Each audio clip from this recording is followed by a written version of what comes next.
ayicenga kwakhona iPirates le ibhola ayihlaba bayibeka phambili 1-on-1 akekho nozinti ahlala emnatheni uRicardo Khosa akekho uphumile wafika umkhoba wathi manje ukugobe aqala ijaya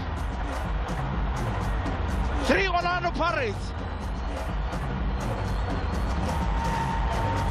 naphuma i-red card Gavin Hunt kudala silwa ngaphandle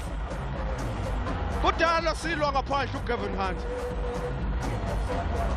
wathi hamba tata ngoku Orlando Pirates ithi madoda ingathi siyagqiba xa kunje amanqaku mathathu ngoku ibhola bayidlala phakathi esazulwini sebala ibhola bayithathe bayihlutha kwiSuperSport uTalente Mbatha ihlaba ecankwakhe ngokukhawuleza okhulu eSuperSport abadlali bakhalele uTyson ekhalele offside ebona ba ibhola ibabethile ibashile waphuma unozinti kanti uyazosa uSalenga ubekwe phansi kabuhlungu nguGosi kanti ekhona indoda ePirates ebikhapha uSalenga ezangasemva kwakhe yafika yathi nali ithuba amathuba njena anqabile kutsho uMakgopa kwatsho uMakgopa